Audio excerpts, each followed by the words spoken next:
الحمد لله نحمده ونستعينه ونستغفره ونؤمن به ونتوكل عليه ونعوذ بالله من شرور أنفسنا ومن سيئات أعمالنا ونعوذ بالله من شرور أنفسنا ومن سيئات أعمالنا من يهده الله فلا مضل له ومن يضلله فلا هادي له ونشهد أن لا إله إلا الله وحده لا شريك له ونشهد أن سيدنا ومولانا محمد عبده أرسله إلى كافة الناس بشيرا ونذيرا وداعيا إلى الله بإذنه وسراجا منيرا صلى الله تعالى عليه وعلى آله وأصحابه وبارك وسلم تسليما كثيرا كثيرا أما بعد فأعوذ بالله من الشيطان الرجيم بسم الله الرحمن الرحيم الحمد لله رب العالمين الرحمن الرحيم مالك يوم الدين إياك نعبد وإياك نستعين. یہ سورہ فاتحہ چل رہی ہے، اس کی پہلی 3 آیتیں اب تک ہو گئی. پہلی آیت الحمدللہ رب العالمین، تمام تعریفیں اللہ کی ہیں جو تمام جہانوں کا پروردگار ہے. الرحمن الرحیم، جو سب پر مہربان اور بہت زیادہ مہربان ہے. مالک یوم الدین، جو روز جزا یا روز حساب کا مالک ہے. ان 3 آیتوں میں جیسا کہ آپ کو بتلایا گیا تھا کہ اللہ تبارک و تعالیٰ نے اسلام کے 3 بنیادی عقائد کی طرف اشارہ فرمایا ہے. یہ تینوں عقائد اسلام کے بنیادی عقائد ہیں.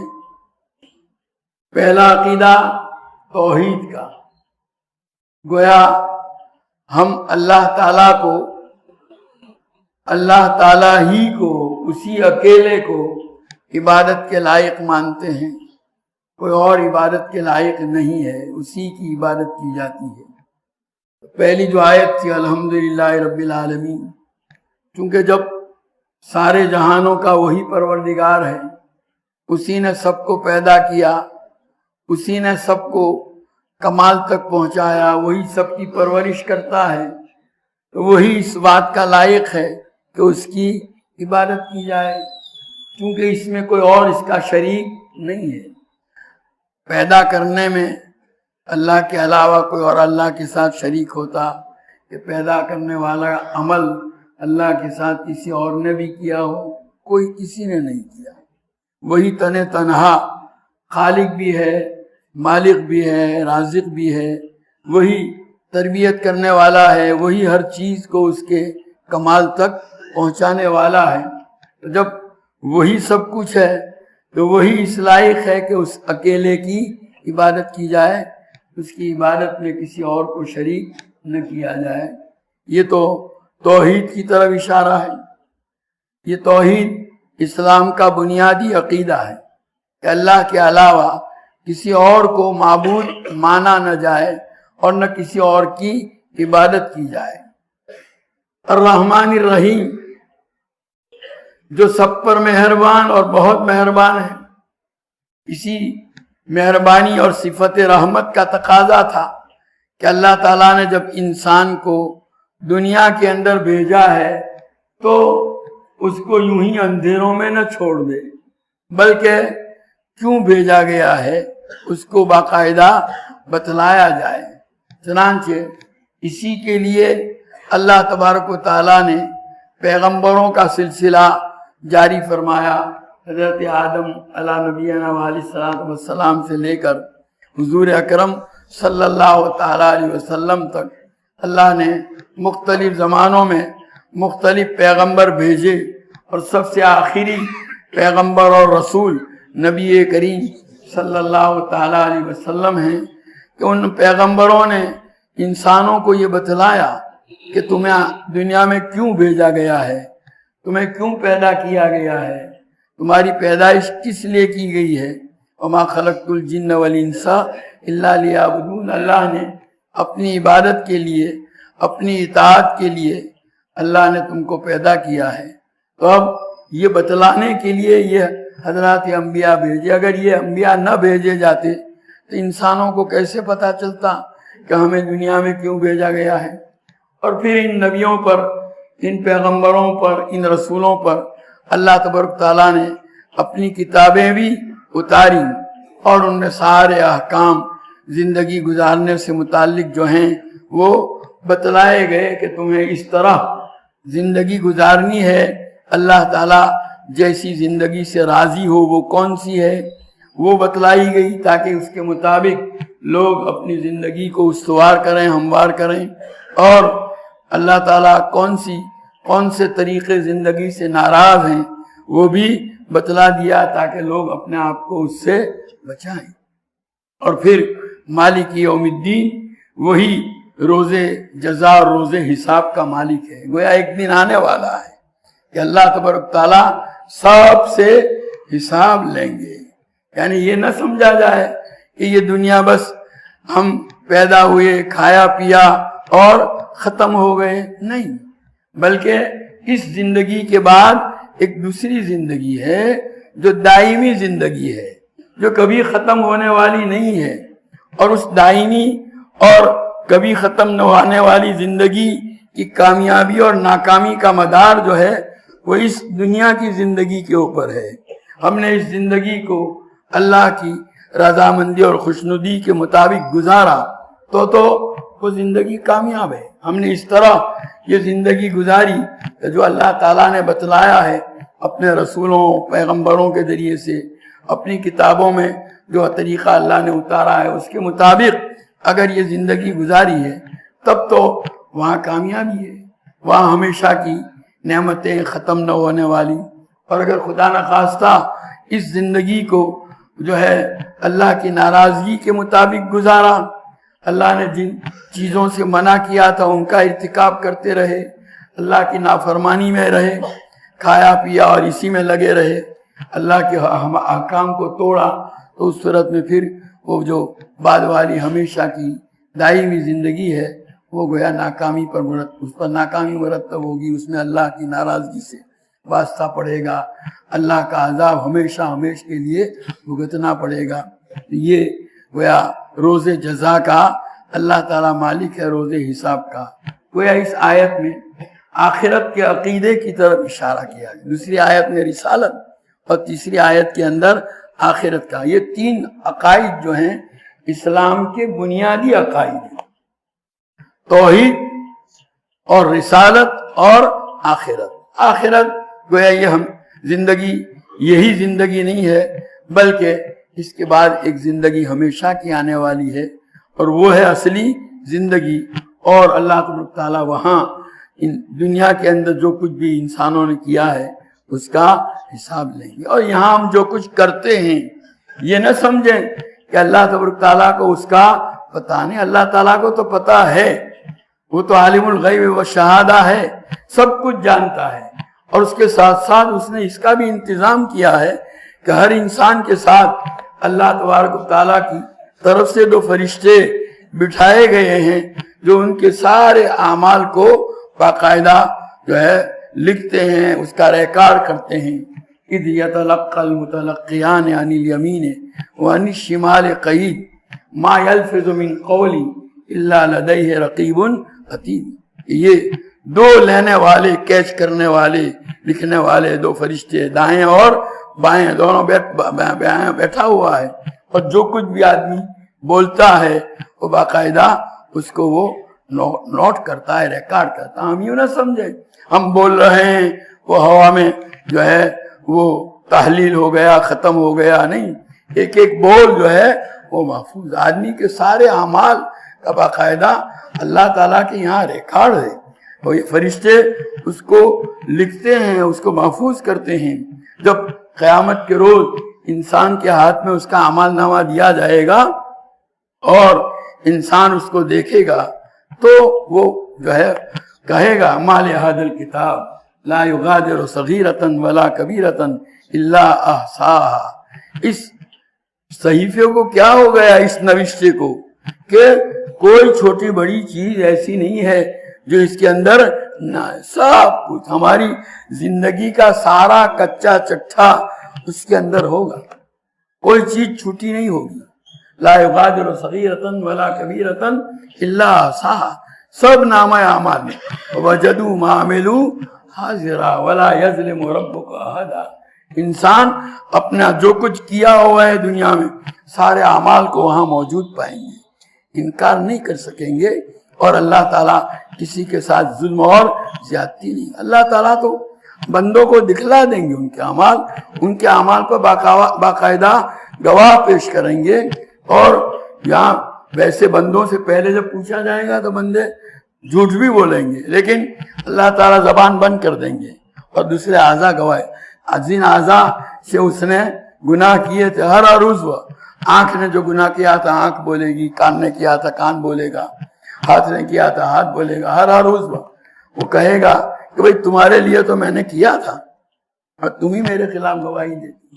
کہیں گے اللہ تعالیٰ نے ہم کو بولنے کی صلاحیت عطا فرمائی ہے اور ہم سب کو بتائیں. اور جس زمین کے اوپر گناہ کیے وہ زمین بھی اس کے حق میں جو ہے گواہی دے گی. اگر نیکی ہے تو نیکی کا، اور گناہ ہے تو اس کے خلاف گواہی دے گی.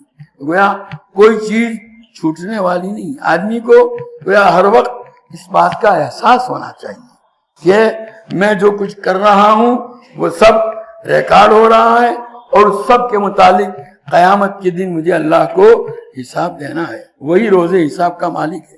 ایک حدیث میں آتا ہے نبی کریم صلی اللہ تعالیٰ علیہ وسلم ارشاد فرماتے ہیں کہ قیامت کے روز بندے کو جب حساب کے لیے پیش کیا جائے گا اللہ کے حضور تو اس وقت اس کے ساتھ 3 رجسٹر بھی پیش کیے جائیں گے. ایک رجسٹر تو وہ ہوگا جس میں اس کی تمام نیکیوں کا، اچھے اعمال کا تذکرہ ہوگا. دوسرا رجسٹر وہ ہوگا جس میں اس کے گناہوں کا تذکرہ ہوگا.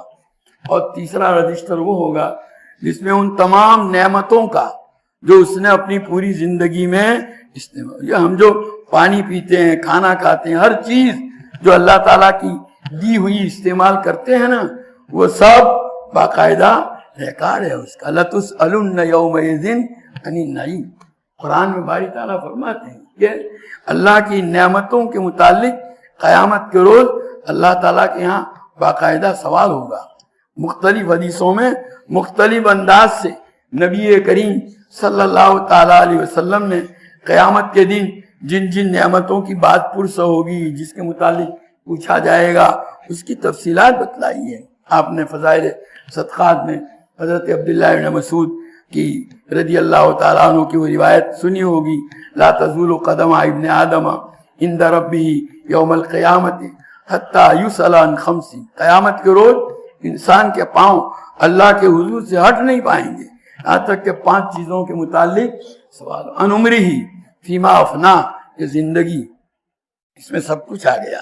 یہ جسم جو اللہ نے دیا، جسم میں جو قوا اللہ نے دیے، آنکھیں دی، کان دیے، زبان دی، ہاتھ دیے، پاؤں دیے، دل دیا، دماغ دیا، یہ ساری صلاحیتیں جو اللہ نے عطا فرمائی. تو اس زندگی کے متعلق سوال ہوگا کہ آپ نے کہاں ختم کی. 1 شبابی فیما ابلا، اور جوانی کے متعلق اس جوانی کو آپ نے کہاں استعمال، کہاں پرانا کیا، کہاں استعمال کیا. جوانی گویا زندگی کا سب سے بہترین حصہ، جوانی میں آدمی کی صلاحیتیں جو ہے وہ بالکل اعلیٰ درجے کے اوپر ہوتی ہیں، تو وہ اس کے متعلق الگ سے سوال ہوگا، اور مال کے متعلق کہاں سے کمایا، کہاں خرچ کیا، اور جو چیز تمہارے علم میں آئی اس پر اتنا عمل کیا۔ یہ تو ایک نمونہ ہے جو حضور صلی اللہ علیہ وسلم نے بتلایا۔ اس کا مطلب یہ نہیں کہ یہی 5 چیزیں، بلکہ ساری چیزوں کے متعلق اس سے سوال کیا جائے گا۔ تو گویا آدمی جب دنیا میں رہے نا تو اس کو ہمیشہ یہ دھیان رہنا چاہیے، میں چل رہا ہوں، میرے اس عمل کے متعلق بھی اللہ تعالیٰ کے یہاں سوال، میں بول رہا ہوں، میں یہ معاملہ کر رہا ہوں فلانے کے ساتھ، اس کے متعلق مجھ سے سوال کیا گویا ہر وقت یہ دھیان رہنا چاہیے۔ جو جس طرح اللہ تعالیٰ نے ہمیں زندگی گزارنے کا حکم دیا ہے اس کے مطابق گویا ہمیں زندگی گزارنی ہے، اور جس طرح زندگی گزارنے کے طریقے کو اللہ نے ناپسند بتلایا ہے اس سے اپنے آپ کو بچانا، فرائض و واجبات کی ادائیگی کرنی ہے، حرام سے بچنا ہے، حلال کا اہتمام کرنا ہے، اسی طریقے سے تمام امور گویا ان ساری چیزوں کا اہتمام کرنا ہے۔ یہی وہاں قیامت کے روز اللہ تعالیٰ حساب میں پوچھیں گے، اور سب کچھ وہاں موجود ہوگا، بندہ انکار نہیں کر سکے گا۔ تو اب سوال پیدا ہوتا ہے کہ یہ اتنی بڑی ذمہ داری اللہ تعالیٰ کی طرف سے ہم پر جو ڈالی گئی ہے کہ ہمیں اپنی زندگی کو اسی طرح اللہ جس طرح چاہتے ہیں گزارنا ہے، کیسے گزاریں گے؟ اس کا آگے طریقہ بتلایا کہ ایاک نعبد و ایاک نستعین، کہ اللہ ہم تیری ہی عبادت کرتے ہیں اور تجھ ہی سے مدد چاہتے ہیں۔ گویا اللہ تعالیٰ ہی کو معبود مانا، عبادت یعنی بندگی، غلامی، ہم تیری ہی غلامی کرتے ہیں، دنیا میں کسی اور کو اپنا جو ہے مطاع سمجھنے کے لیے۔ واجب الاطاعت اللہ ہی کو سمجھو، اللہ ہی کو، دنیا میں کوئی بڑے سے بادشاہ بھی ہو اور جو ہے اور کوئی ہو، والدین ہو، بیوی کے حق میں شوہر ہو یا حاکم وقت ہو، تو ان سب کے بھی جو اطاعت کا کہیں حدیث میں آیا بھی ہے، قرآن میں یا حدیث میں ان کا حکم دیا گیا ہے، وہ بھی اس شرط کے ساتھ کہ ان کی طرف سے دیے جانے والے احکام اور آرڈر جو ہیں اللہ کی احکام کے خلاف نہ ہو۔ اولاد کو اللہ تعالیٰ نے حکم دیا کہ والدین کے ساتھ بھلائی کرو، ان کے ساتھ احسان کرو، لیکن اگر والدین کو ایسی بات کرنے کو کہتے ہیں جس میں اللہ کی نافرمانی لازم آتی ہے تو اس غلط فہمی میں مت رہنا کہ اللہ تعالیٰ نے والدین کا حکم ماننے کے لیے فرمایا تو والدین ناجائز کام کے لیے کہیں تو وہ بھی کرنا ہی نہیں، والدین ناجائز کام کے لیے کہیں گے تو ہم جو ہے اس پر عمل نہیں کریں گے۔ قرآن میں باری تعالیٰ نے ایک موقع پر جو ہے وہ ایک مکہ مکرمہ میں صحابہ جو تھے ایمان جب لائے تو ایمان لانے والوں میں حضرت سعد ابن ابی وقاص رضی اللہ تعالیٰ عنہ جو عشرہ مبشرہ میں سے ہیں، وہ جب ایمان لائے تو ان کی والدہ نے ان کے اوپر ان کو کہہ دیا کہ تم اس دین سے باز آ جاؤ اور اس کا انکار کرو اور میری بات مانو، نہیں تو میں کھانا نہیں کھاؤں گی، بھوک ہڑتال کر دی۔ ماں نے جب تک تم یہ اس دین کو نہیں چھوڑو گے وہاں تک میں کھانا نہیں کھاؤں گا۔ اب وہ عجیب کشمکش میں آ گئے، ایک طرف جو ہے ماں کا یہ حکم ہے، دوسری طرف وہ اللہ کو شرک کرنے کے، اللہ کے ساتھ شرک کرنے کو کہہ رہی ہیں، تو اس پر آ کر نبی کریم صلی اللہ علیہ وسلم سے عرض کیا۔ اللہ تعالیٰ نے قرآن پاک میں آیت نازل کی، وَلَا تُشْرِكْ بِي وَإِنْ جَاهَدَاكَ عَلَىٰ أَن تُشْرِكَ بِي شَيْئًا فَلَا تُطِعْهُمَا وَصَاحِبْهُمَا فِي الدُّنْيَا مَعْرُوفًا۔ ویسے تو ماں باپ کے ساتھ حسن سلوک کرنا ہے، لیکن باری تعالیٰ فرماتے ہیں کہ اگر جو میرے ساتھ شرک کرنے کے لیے تم کو وہ کہیں تو ان کی بات مت مانیو۔ شریعت نے ایک اصول بتلا دیا، لا طاعت لمخلوق فی معصیت الخالق، کہ جہاں اللہ کی نافرمانی لازم آتی ہو وہاں کسی بھی مخلوق کی کوئی بات مانی نہیں جائے گی، چاہے وہ حاکم وقت ہو، چاہے بادشاہ وقت ہو، چاہے باپ ہو، چاہے شوہر ہو، چاہے کوئی بھی ہو، اس کی بات نہیں مانی جائے گی۔ اس کی بات تو اس شرط کے ساتھ مانی جائے گی کہ اللہ تعالیٰ کی خلاف حکم کی خلاف ورزی لازم نہ، انما الطاعت فی المعروف، اطاعت اور فرما برداری یہ سب دوسرے لوگوں کی جو کی جائے گی، جن کا اللہ نے حکم دیا ہے اطاعت فرما برداری کرنے کا، ایک شرط کے ساتھ قائم ہے، نیکی کے کام میں۔ گناہ کے کام کے لیے اگر وہ کہیں تو اس پر عمل نہیں ہوگا۔ تو گویا ایاک نعبد کہہ کر کے بندہ اللہ کے حضور اقرار کرتا ہے کہ اللہ میں تیری ہی مانوں گا۔ اب جس وقت ہم نماز میں یہ اقرار کر رہے ہیں، سوچ لیجیے کہ اللہ ہی کی مان رہے ہیں یا اور چیز اوروں کی بھی مان رہے ہیں، اپنے نفس کی مان رہے ہیں، اللہ کے حکم پر چل رہے ہیں، رب چاہی زندگی گزار رہے ہیں یا من چاہی زندگی گزار رہے ہیں، اپنے نفس کی بات مان رہے ہیں، اپنی بیوی کی بات مان رہے ہیں یا اور اپنے دوستوں کی بات مان رہے ہیں، فرینڈ سرکل جو کہہ رہا ہے اس کے مطابق کر رہے ہیں، اللہ کے حکم کو چھوڑ کر کے۔ یہ سب سوچ لو، اور ہم جھوٹا اقرار کرتے ہیں اللہ کے سامنے کہ تیری ہی عبادت کرتے ہیں۔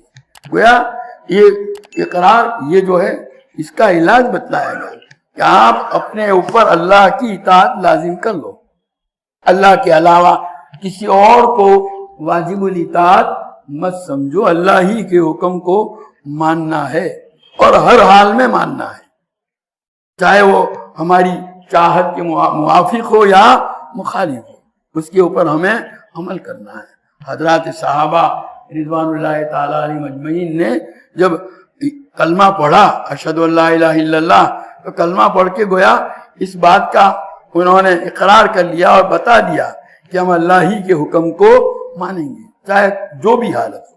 چنانچہ وہاں جو ہے شراب کی حرمت کا حکم جب نازل ہوا، شراب ایک ایسی چیز ہے، ایسی لت ہے، آج کل تو جو لت پڑ جاتی ہے آسانی سے چھوٹتی، کسی کو بیڑی اور سگریٹ کی لت ہے، کسی کو پان کی، کسی کو گٹکا کی، وہ بہت لوگ ساری دنیا سمجھاتی ہے لیکن وہ چھوڑنے کے لیے تیار نہیں ہے۔ اور اگر شراب کی لت پڑ جائے تو وہ تو اللہ بچائے، اتنی خطرناک لت ہے کہ وہ آسانی کے ساتھ وہ چھوٹتی نہیں چھوٹتی ہے، یہ کافر منہ سے لگی ہوئی، یہ غالب نے کہا ہے۔ تو یہ شراب کی لت ایسی خطرناک ہے کہ آسانی سے چھوٹتی نہیں ہے۔ یوروپ کے متعلق لکھا ہے 1922 میں جب یوروپ کے حکمرانوں اور وہاں کے جو ہے دانشمندوں نے دیکھا کہ شراب میں بڑا نقصان ہے، اس کی وجہ سے حادثات ہوتے ہیں اور اس کی وجہ سے بہت زیادہ نقصان برداشت کرنا پڑتا ہے، تو انہوں نے فیصلہ کیا کہ شراب پر پابندی قانونی طور پر لگائی جائے۔ چنانچہ سب نے یہ قانون پاس کر کے شراب کے اوپر پابندی لگا دی۔ اور پھر کیا ہوا، اب جب پابندی لگتی ہے، قانون بنتا ہے، تو اس قانون پر عمل کرانے کے لیے پولیس میدان میں آتی ہے اور جو ہے وہ ایجنسیاں قانون پر عمل کرنے کے لیے جو ہے اس کی نگرانی کرتی ہیں۔ تو ہوا یہ کہ وہ جو شراب بنانے والے کارخانے تھے وہ تو حکومت نے بند کرا دیے، لیکن وہ جو شراب کی عادت تھی وہ لوگوں کی چھوٹی نہیں، انہوں نے گھر میں بٹھیاں بنا لی اور شراب بنا کر کے پینا شروع کیا۔ کارخانے تھے تو ذرا جو ہے فضا ٹھیک رہتی تھی، گندگی نہیں ہوتی تھی، اب گھر گھر میں بٹھیاں بن گئی تو گندگی بھی عام ہو گئی، اور جو ہے لوگ وہاں لوگوں کے سامنے مجمع میں تو اس کو پیتے نہیں تھے، لیکن جو ہے اندر تنہائیوں میں انہوں نے پینا شروع کر دیا۔ تنہائیوں میں کون روکنے والا ہے؟ بہت آسان ہے بچنا میں گلگوں سے، بہت مشکل ہے بچنا بہت مشکل ہے بچنا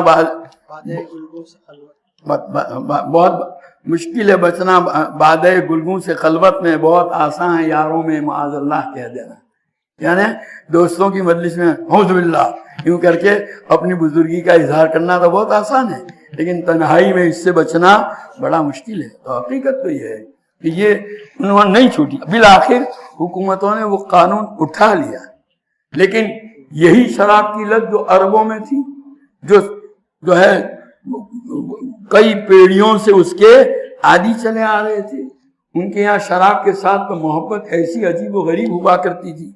عربی زبان میں 200 سے زیادہ نام ہیں شراب کے، اور انگور کی شراب کا نام الگ، کھجور کی شراب کا نام الگ، جو ہے مکئی کی شراب کا نام الگ، اور ہر شراب کا نام الگ، پھر شراب کو پانی کے ساتھ ملائیں تو اس کا نام الگ، صبح کو پیئیں تو الگ، شام کو پیئیں تو الگ، ایسے نام. ان کو عشق تھا شراب کے ساتھ، اور ایسے عادی تھے کہ کوئی سوچ بھی نہیں سکتا تھا. انہی کے متعلق یسألونک عن، یہ آیت قرآن میں جب نازل ہوئی، یسألونک عن الخمر والمیسر قل فیہما اسم کبیر ومنافع للناس واسمہما اکبر من نفعہما. کہ نبی یہ لوگ پوچھتے ہیں آپ سے شراب کے متعلق، تو آپ کہہ دیجئے کہ ان میں خرابیاں بھی ہیں اور فائدہ بھی ہے، لیکن خرابیاں فائدے سے زیادہ ہیں. ابھی حرمت کا حکم نہیں دیا، لیکن بہت سے سمجھدار ایسے تھے کہ جہاں یہ آیت نازل ہوئی اسی وقت انہوں نے چھوڑ دیا اس کو.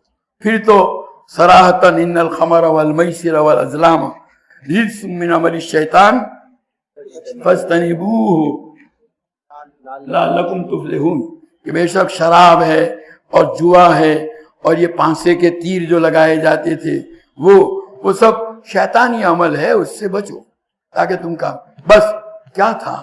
حضرت انس رضی اللہ تعالیٰ عنہ کی روایت بخاری شریف میں موجود ہے کہ میں اپنے سوتیلے والد ابو طلحہ رضی اللہ تعالیٰ عنہ کے گھر میں ان کے دوستوں کی مجلس تھی، اور شراب، وہ چھوٹے بچے، ایسے موقع پر چھوٹوں سے ہی خدمت لی جاتی ہے، تو کہا میں ان کو شراب پلا رہا تھا. اتنے میں باہر اعلان ہوا کہ ان الخمر قد حرمت فاجتنبوہ، شراب حرام کر دی گئی، اس سے بچو. تو ان لوگوں نے کہا دیکھو کیا اعلان ہو رہا ہے. میں باہر گیا، سنا. اس زمانے لاؤڈ اسپیکر تو تھا نہیں، اعلان کرنے والے اعلان کیا کرتے تھے زبانی ہر محلے میں جا کر کے. تو کہا میں نے کہا کہ یہ شراب حرام کر دی گئی. کہا جن کے ہاتھ میں تھا جام وہ ہاتھ میں ہی رہا، جنہوں نے اپنے ہونٹ تک لگایا تھا اندر نہیں، اس کو سب نے باہر پھینک دیا، اور جو مٹکے جن میں شراب تھی وہ سارے مٹکے توڑ دیے گئے. 3 دن تک مدینہ کی گلیوں میں شراب بہتی رہی، اور بعد میں جب بارش آئی تو اس بارش کی وجہ سے شراب کی بو پوری شہر کے اندر محسوس کی جاتی ہے نا. وہاں کون تھا نگرانی کرنے والا؟ کون سی پولیس تھی؟ کون سی ایجنسیاں تھی جو نگرانی کر رہی ہو؟ نہیں، خدا کا خوف دل پر بیٹھا ہوا ہے. فَأَمَّا مَنْ خَافَ مَقَامَ رَبِّهِ وَنَهَى النَّفْسَ عَنِ الْهَوَىٰ فَإِنَّ الْجَنَّةَ هِيَ الْمَأْوَىٰ. قرآن نے اصول بتلا دی. اللہ کے قانون پر عمل کرنے کا سب سے آسان طریقہ یہی ہے کہ اللہ کا ڈر اپنے دل میں بٹھا لیا جائے، سوچا جائے کہ وہ دیکھ رہا ہے، اس کی نگاہوں کے سامنے میں ہوں، جو کچھ میں کر رہا ہوں وہ دیکھ رہا ہے، اس کے علم میں ہے.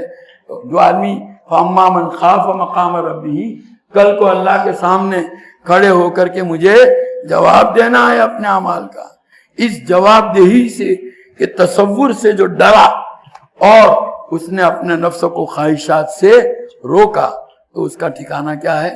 جنت ہے. واقعہ یہی ہے. حضرات صحابہ، وہاں کوئی پولیس نہیں تھی، کوئی کہنے والا نہیں تھا، لیکن سب عمل کر رہے ہیں. بلکہ زنا، وہاں پرائی عورتوں کے ساتھ تعلقات قائم کرنا، یہ بھی وہاں اس زمانے میں بہت عام تھا. ایک صحابی تھے، ان کا اسلام لانے سے پہلے ایک عورت کے ساتھ تعلق تھا، اور تعلق کے بعد پھر وہ جنسی تعلقات بھی قائم ہو گئے تھے اس کے ساتھ محبت کی بات. اسلام جب لے آئے تو بالکل وہ اسلام لا کر کے ہجرت کر کے مکہ مکرمہ سے مدینہ پہنچ گئے. ایک مرتبہ مدینہ سے مکہ جب آئے تو وہ عورت جس کے ساتھ محبت کا تعلق تھا اور جنسی تعلقات قائم تھی وہ ملی، اور اس نے ان کو اپنے پاس آنے کی آواز دی. انہوں نے کہا کہ اب تو میرے اور تیرے درمیان اسلام حائل ہو چکا ہے، میں نہیں آ سکتا. اس عورت نے اپنی محبت کا واسطہ دیا کہ میں نے تو اپنے آپ کو تیرے لیے قربان کر دیا، اور تو جو ہے ایسا جواب دے رہا ہے، اور میں تیرے بغیر زندہ نہیں رہ سکتی. تو اس نے اتنا ساری باتیں کہی. کہا ٹھیک ہے، میں نبی کریم صلی اللہ علیہ وسلم سے پوچھوں گا کہ اگر تیرے ساتھ میرا نکاح اگر ہو سکتا ہے تو میں کروں گا، ورنہ نہیں. کیونکہ وہ غیر مسلم تھی. تیرے غیر مسلم ہوتے ہوئے اگر میرا نکاح تجھ سے درست ہو سکتا، زنا کا تو سوال ہی نہیں، لیکن نکاح کی اگر گنجائش ہوگی حضور سے پوچھتا ہوں.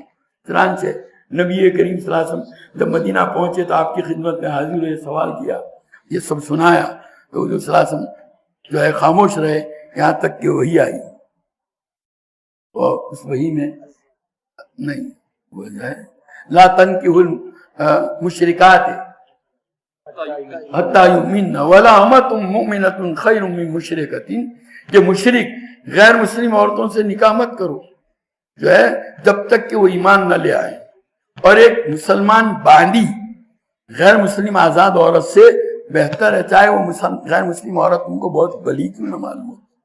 نبی کریم صلی اللہ علیہ وسلم نے وہ آیت سنائی، فوراً انہوں نے کہہ دیا کہ میں تیرے ساتھ نکاح بھی نہیں کر سکتا، فوراً چھوڑ دیں، ذرہ برابر بھی یہ نہیں کہ خواندگی کسی سے کوئی قصور ہوتا تھا تو جب تک کہ اس سے توبہ کر کے اپنے آپ کو پاک صاف نہ کر لے وہاں تک چین نہیں آتا تھا۔ ایک عورت نبی کریم صلی اللہ علیہ وسلم کی خدمت میں حاضر ہوئی اور عرض کیا کہ اللہ کے رسول مجھ سے زنا ہو گیا، آپ مجھے پاک کیجئے۔ آپ نے منہ پھیر لیا، دوسری طرف آئی، پھر یہ کہا، آپ نے ادھر پھیر لیا، تیسری طرف آئی، پھر منہ پھیر لیا۔ جب 4 مرتبہ ہوا تو پھر نبی کریم صلی اللہ تعالی علیہ وسلم نے کہا دیکھو یہ کیا کہہ رہی، پھر اس نے کہا کہ اللہ کے رسول مجھے تو اس زنا سے حمل تک ٹھہر چکا ہے۔ حضور نے فرمایا جب تک یہ بچہ تیرے پیٹ میں ہے وہاں تک تو تیرے اوپر زنا کی جو سزا ہے جاری نہیں، اس کو کیونکہ وہ شادی شدہ عورت تھی اس کو یہ پتھر مار کر کے رجم کر دیا جانا چاہیے، تو اس بچے کا تو کوئی قصور نہیں ہے، بھلے وہ زنا سے بنا ہے لیکن بہرحال وہ تو معصوم ہے، بے گناہ ہے، اس لیے جب تک وہ تیرے پیٹ میں ہے وہاں تک تیرے اوپر حد جاری نہیں ہو سکتی، اور پیدا ہونے کے بعد بھی جب تک کہ اس کو تیرے دودھ کی ضرورت ہے وہاں تک تیرے اوپر حد جاری نہیں ہوگی۔ چنانچہ وہ گئی اور جانے کے بعد پھر بچہ پیدا ہوا، پیدا ہونے کے بعد اس کو دودھ پلایا، جب 2 سال دودھ پلانے کے بعد جب کھانا شروع کر دیا اس کے ہاتھ میں روٹی کا ٹکڑا تھا اور لے کر کے آئی کہ اللہ کے رسول یہ ہے وہ بچہ، اب تو اس کو میری ضرورت نہیں رہی۔ اب دیکھیے اس اقرار کرنے کو کتنی مدت، 3 سال گزر گئے، وقتی جوش میں اگر اقرار کیا، کوئی FIR یہاں درج نہیں کرائی گئی تھی، رجسٹر میں نام نہیں لکھا گیا تھا، خود آئی 3 سال کے بعد، جوش میں کچھ کیا ہو تو وہ جوش کا اثر بھی کیا ہو جاتا ہے 3 سال میں تو بڑا ٹھنڈا پڑ جاتا ہے، لیکن نہیں، یہاں تو پھر وہی کہ نہیں مجھے پاک کیجیے۔ چنانچہ وہ بچہ جب اب اس لائق ہو گیا کہ اس کو ماں کی ضرورت نہیں رہی، نبی کریم صلی اللہ علیہ وسلم نے اس کے اوپر حد جاری کی، وہ پتھر لگوائے، مری، جب اس کا انتقال ہوا اسی حد کے اندر اسی سزا میں نبی کریم صلی اللہ علیہ وسلم نے اس کی جنازے کی نماز پڑھی۔ حضرت عمر رضی اللہ تعالیٰ عنہ نے عرض کیا کہ اللہ کے رسول اس نے زنا کیا تھا اور آپ نے اس کی جنازے کی نماز پڑھی۔ حضور صلی اللہ علیہ وسلم نے فرمایا اس نے ایسی توبہ کی کہ اگر مدینہ والوں پر تقسیم کی جائے تو سب کی جو ہے مغفرت ہو جائے۔ تو یہ جو جذبہ مجھے قیامت کے دن اللہ کے سامنے کیا دینا ہے، ایاک نعبد، اللہ ہی کی بات ہمیں ماننی ہے، اللہ ہی کے حکم پر چلنا ہے، یہی ایک علاج ہے کا اس روز حساب کو جو معاملہ ہونے والا ہے اس سے نمٹنے کا۔ جب تک کہ یہ جان اپنے دل میں ہم پیدا نہیں کریں گے وہاں تک جو ہے یہ چیز آسان نہیں ہوگا۔ آج کیا ہو گیا، آج دور حاضر میں ہم لوگوں کا سب سے بڑا المیہ، سب سے بڑا پرابلم جو ہے وہ یہی ہے کہ ہم نے آخرت کو بلا دیا، آخرت کا تصور ہمارے دماغوں سے نکل گیا، جس کا نتیجہ ہے کہ ہم گناہوں پر جری ہو گئے۔ دور صحابہ میں بچہ بھی کسی گناہ کی جرات کرتا نہیں تھا، آج وہ آخرت کا تصور دماغوں سے نکل گیا، اس کے نتیجے میں گناہوں کی کثرت ہو رہی ہے۔ اس کا یہی ایک علاج ہے کہ اس آخرت کے عقیدے کو دل میں پختگی کے ساتھ جمایا جائے۔ اسی کو اس سورت کی ان 3 آیتوں میں بیان کیا گیا اور آگے گویا یہ بتلایا گیا کہ قیامت کے روز اللہ تعالیٰ تمام چیزوں کا کیا لیں گے، حساب، ہر چیز کا حساب ہوگا، ہر چیز کا۔ میں یہ کہہ رہا تھا کہ 3 رجسٹر آئیں گے، وہ ایک رجسٹر میں اس کے نیکیاں لکھی ہوگی، دوسرے رجسٹر میں اس کے گناہ ہوں گے، تیسرے رجسٹر میں اس کے وہ نعمتیں جو اس نے پیدا ہونے کے بعد سے لے کر مرنے تک اللہ کی نعمتیں جو استعمال کی، جو کچھ بھی ہم نعمتیں استعمال، وہ سب ریکارڈ ہے۔ ایسا مت سمجھنا کہ کچھ ہم تو بھول جاتے ہیں کھا پی کے، لیکن اللہ تعالیٰ کے یہاں لکھا ہوا ہے کہ یہ اللہ کی نعمت استعمال کی۔ تو اب اللہ کے حضور جب پیش کیا جائے گا تو اللہ تعالیٰ نعمتوں کے رجسٹر میں جو سب سے چھوٹی نعمت ہوگی اس کو کہیں گے کہ اس کی عبادتوں کے اندر سے تو اپنی قیمت وصول کر لے۔ چنانچہ وہ آگے بڑھے گی اور اب ساری عبادتوں کو سمیٹ کر ایک جانب کھڑی ہو جائے گی۔ باری تعالیٰ پوچھیں گے کیا بات ہے؟ وہ عرض کرے گی کہ میں نے اس کی ساری عبادتیں لے لی لیکن میری قیمت ادا نہیں۔ واقعہ یہی ہے، ہم زندگی بھر عبادتیں کریں نا تو بھی اللہ کی ایک چھوٹی سی نعمت کی قیمت ادا، ایک گلاس پانی کی قیمت ہم سے نہیں ادا ہو سکتی۔ تو وہ بندہ لرز جائے گا کہ اب کیا ہوگا۔ تو اللہ تعالیٰ جس کے ساتھ مہربانی کرنا چاہیں گے اس کو یوں فرمائیں گے جا میں نے تیرے گناہ تو معاف کر دیے اور اپنی نعمتوں کا حساب بھی جس سے نہیں لیتا، اور تیری نیکیوں کو میں اضافہ مضافہ کئی گناہ ڈبل کر دیتا ہوں، جا۔ وہ خوش ہو جائے گا، اور جس کی جو ہے گرفت کرنا مقصود ہوگی وہ تو وہیں سے لرز جائے گا کہ اب تو جو ہے اللہ کی ایک ہی نعمت کے اندر میرے سارے گناہ عبادت سے چلی گئی، اب تو گناہ ہی رہ گئے اور یہ مجھے جہنم میں لے جائیں گے۔ حقیقت تو یہی ہے کہ اس تصور کو جو ہے اپنے دل و دماغ کے اندر جمانے کی ضرورت ہے۔ ایاک نعبد، اللہ اے اللہ تیری ہی ہم بندگی کرتے ہیں، تیری عبادت کرتے ہیں، تجھے ہی واجب الاطاعت سمجھتے ہیں، تیرے حکم کے مقابلے میں کسی کی کوئی حیثیت ہماری نگاہوں میں نہیں۔ کوئی ہمیں کچھ بھی کہے اس کی بات نہیں مانیں گے تیرے حکم کے مقابلے میں۔ نفس کہے، بیوی کہے، باپ کہے، دوست کہے، اور جو ہے حاکم کہے، کوئی بھی کہے، ہم کسی کی بات تیرے حکم کے سامنے کسی کی بات نہیں۔ اور اب یہ کہ بھئی یہ کیسے ہو جائے گا اتنا آسان؟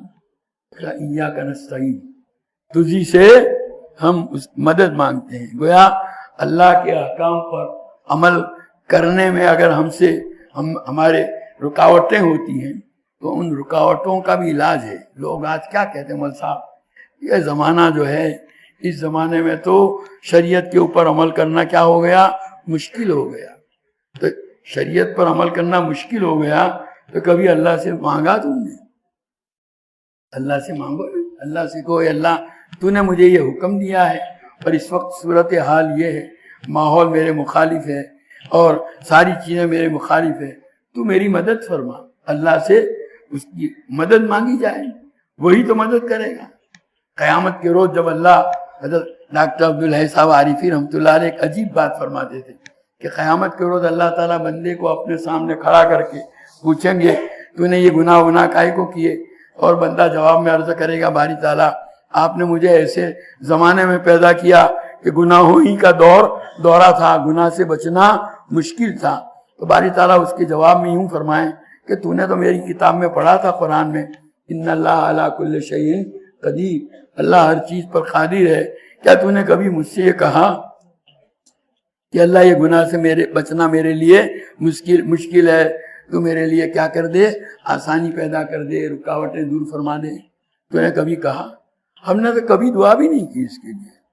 یہ حقیقت تو یہ ہے کہ ہمیں پختہ ارادہ کرنا ہے کہ اللہ کے احکام پر ہم عمل کریں گے، اور ہم سے جتنی کوشش ہو سکتی اس کو تو آج سے ہی کیا کر دیں، شروع کر دیں، اس میں ہماری طرف سے کمی نہ ہو، اور جو چیزیں ہمارے اختیار سے باہر ہیں اس کے لیے دعا مانگیں۔ کس سے؟ اللہ تعالیٰ سے۔ اللہ تعالیٰ ہم سب کو اس کی توفیق عطا فرمائے۔ یہ بیان آپ کی خدمت میں www.muftiahmedkhanpuri.com کی طرف سے پیش کیا جا رہا ہے۔ سبحانک اللہم و بحمدک و تبارک اسمک و تعالی جدک و لا الہ غیرک، اللہم لک الحمد کلہ و لک الشکر کلہ و لک الملک کلہ و بیدک الخیر کلہ و الیک یرجع الامر کلہ اللهم لا احصي ثناء عليك انت كما اثنيت على نفسك. اللهم صل على سيدنا ومولانا محمد وعلى آل سيدنا ومولانا محمد كما تحب وترضى بعدد ما تحب وترضى. ربنا ظلمنا أنفسنا وإن لم تغفر لنا وترحمنا لنكونن من الخاسرين. ربنا آتنا في الدنيا حسنة وفي الآخرة حسنة وقنا عذاب النار. اللهم وفقنا لما تحب وترضى من القول والعمل والفعل والنية والهدى. اللهم اجعلنا هادين مهتدين غير ضالين ولا مضلين سلما لأوليائك وحربا لأعدائك. نحب بحبك من أحبك ونعادي بعداوتك من خالفك من خلقك. اللهم أغننا بالعلم وزينا بالحلم وأكرمنا بالتقوى وجملنا بالعافية. اللهم إن قلوبنا ونواسينا وجوارحنا بيدك لم تملکنا منہا شیئا. اے اللہ ہمارے دل، ہماری پیشانیاں، ہمارے اعضاء تیرے قبضہ اور اختیار میں ہے. تو نے ان میں سے کسی کا بھی ہم کو مالک نہیں بنایا. فَإِذَا فَعَلْتَ ذَلِكَ بِنَا، جب تو نے یہ معاملہ کیا ہے، فَكُنْ أَنْتَ وَلِيَّنَا، تو ہی ہمارا کارساز ہو جا. وَاهْدِنَا إِلَىٰ سَوَاءِ السَّبِيلِ، اور سیدھے راستے کی طرف اے اللہ ہماری رہنمائی فرما. اے اللہ اپنے فضل کا معاملہ فرما دے. اے اللہ تو نے ہم سے جس اطاعت اور فرمانبرداری کا مطالبہ کیا ہے، تیری توفیق کے بغیر، تیری مدد کے بغیر اے اللہ وہ کرنا ہمارے لیے مشکل ہے. تو ہماری مدد فرما اور ہمارے لیے تیری اس اطاعت اور فرمانبرداری کو اے اللہ آسان فرما دے. نفس اور شیطان کی غلامی سے اے اللہ، ان کے دھوکے بازی سے ہمیں نجات عطا فرما. اپنے فضل کا معاملہ فرما، اپنے فضل کا معاملہ فرما. اے اللہ ہمیں، ہمارے اہل و عیال اور تمام متعلقین کو صحت، قوت، عافیت، سلامتی، دنیا آخرت کی بھلائیوں سے مالا مال فرما. ہماری تمام ضرورتوں کی تو اپنے خزانے غیب سے کفالت فرما. ہمیں کسی کا محتاج و دستانگر نہ بنا. اے اللہ تیری طاعت ہر میدان میں اے اللہ، ہر شعبے میں ہمارے لیے آسان فرما دے. ہمارے لیے آسان فرما دے. اے اللہ تیری ذات عالی کا، تیری کبریائی اور تیری عظمت کا استحضار ہر گھڑی، ہر لمحہ، دن میں، رات میں، خلوت میں، جلوت میں ہمارے دنوں میں ایسا بٹھا دے کہ ہمارے لیے تیرے احکام پر عمل کرنا آسان ہو جائے. اپنے فضل کا معاملہ فرما، اپنے فضل کا معاملہ فرما. اے اللہ تیری شان رحمت کا واسطہ دے کر تجھ سے سوال کرتے ہیں کہ تو ہمیں اپنے فرما برداروں میں شامل فرما لے. تیری اطاعت اور فرما برداری ہمارے لیے آسان فرما دے. اپنے فضل کا معاملہ فرما. تیرے حبیب صلی اللہ علیہ وسلم نے جتنی خیر اور بھلائی تجھ سے مانگی ہمیں اور پوری امت کو عطا فرما. اور جن شرور و برائیوں سے پناہ چاہی اس سے ہماری اور پوری امت کی حفاظت فرما. اے اللہ یہاں موجود تیرے تمام بندوں کی جائز اور نیک مرادیں پوری فرما. ربنا تقبل منا انك انت السميع العليم وتب علينا انك انت التواب الرحيم. صلی اللہ تعالی علی خیر خلقہ سیدنا و مولانا محمد وآلہ وصحبہ اجمعین برحمتہ. یہ بیان آپ کی خدمت میں www.muftiahmedkhanpuri.com کی طرف سے پیش کیا جا رہا ہے.